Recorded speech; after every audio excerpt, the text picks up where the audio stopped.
Pour ce nouveau rendez-vous avec les chercheurs et les scientifiques en Auvergne, nous sommes devant Sigma Clermont, sur le campus des CESO à Aubière. Dans cette école où on enseigne la mécanique et la chimie, il y a 950 élèves ingénieurs, une centaine de doctorants et 60 enseignants-chercheurs. Nous allons à la rencontre de Pierre Chalard. Il va nous expliquer comment la chimie fait le lien entre les plantes et les médicaments. Bonjour Pierre Chalard, merci Bonjour. de nous accueillir au sein de l'univers chimie de Sigma. Qu'est-ce qui vous a attiré vers les plantes? Alors, ce qui m'a attiré vers les plantes, finalement, c'est assez simple.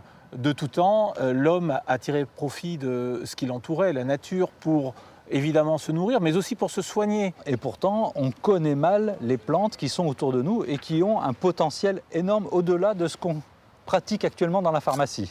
Tout à fait. Alors, vous avez raison de le souligner, puisqu'on a recensé actuellement environ 80 000 plantes médicinales. Sur ces 80 000 plantes, et encore toutes ne sont pas référenciées, il n'y en a que 10% qui ont fait l'objet d'études scientifiques.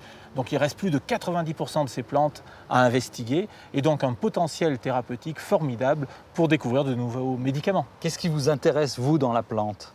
Ce qui m'intéresse dans la plante, c'est d'aller enquêter quelles sont les molécules présentes et quelles peuvent être leurs actions sur le corps humain, que l'on espère bien évidemment bénéfiques. On va voir votre système d'enquête en faisant quelques pas pour rentrer dans le laboratoire. Avec plaisir, je vous en prie.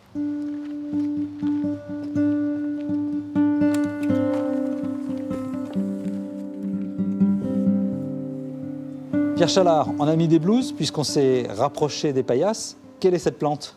Alors effectivement, nous avons revêtu l'habit de travail du chimiste pour venir faire connaissance avec une plante que je pense la plupart des personnes connaissent. Il s'agit de reine des prés. Cette plante est utilisée depuis très longtemps. Tout le monde connaît l'aspirine. L'aspirine doit son nom à l'ancien nom latin de la reine des prés qui était Spirula ulmaria. Spirula a donné aspirine. Ce que l'on va faire, c'est aller chercher les petites molécules qui sont contenues dans la plante et qui sont les molécules qui nous intéressent, les futurs médicaments. Et pour cela, eh bien, il va falloir les extraire de la matrice végétale, c'est-à-dire de la plante. Et tout commence par une simple étape de broyage. Donc on coupe la plante en petits morceaux et on va prendre un broyeur.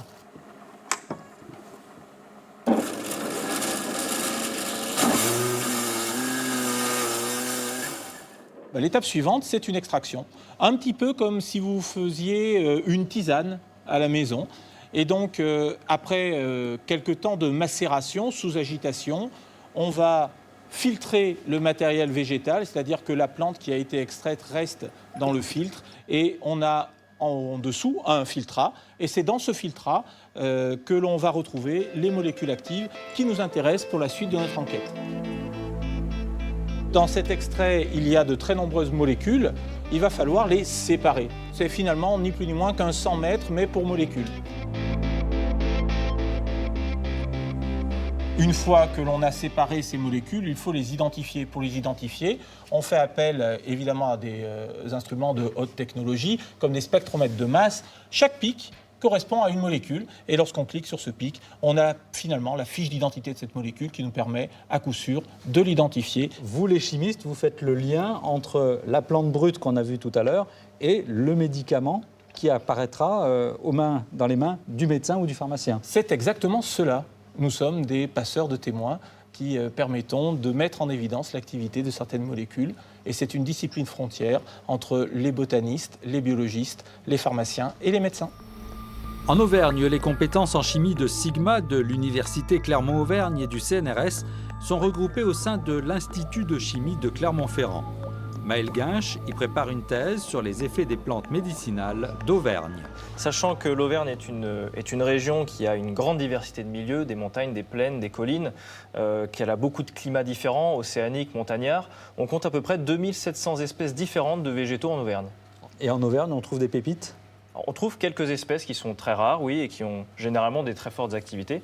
Et c'est pour ça que sur mes travaux de thèse, je travaille à mettre en valeur ces plantes médicinales du territoire auvergnat qui sont bien souvent méconnues, mais très souvent trouvables sur le territoire. On va s'intéresser à ce qu'il y a maintenant dans nos pharmacies chez nous. Quels sont les médicaments les plus courants qu'on trouve issus des plantes? Tout le monde connaît, je pense, la morphine qui est extraite du pavot, mais on peut aussi également parler de l'aspirine qui vient de la reine des prés, comme nous l'avons déjà vu, de la quinine qui vient du quinquina ou de la capsaïcine qui est extraite du piment. Bref, ces plantes sont vraiment des pourvoyeurs de molécules que tout le monde croise tous les jours dans sa pharmacie. Et dans les prés autour de chez nous. Et dans les prés autour de chez nous, donc respectons les plantes. Bientôt, nous irons à la rencontre d'autres scientifiques pour découvrir leurs travaux de recherche. Il est 19h, c'est l'heure de vos informations sur France 3 Auvergne.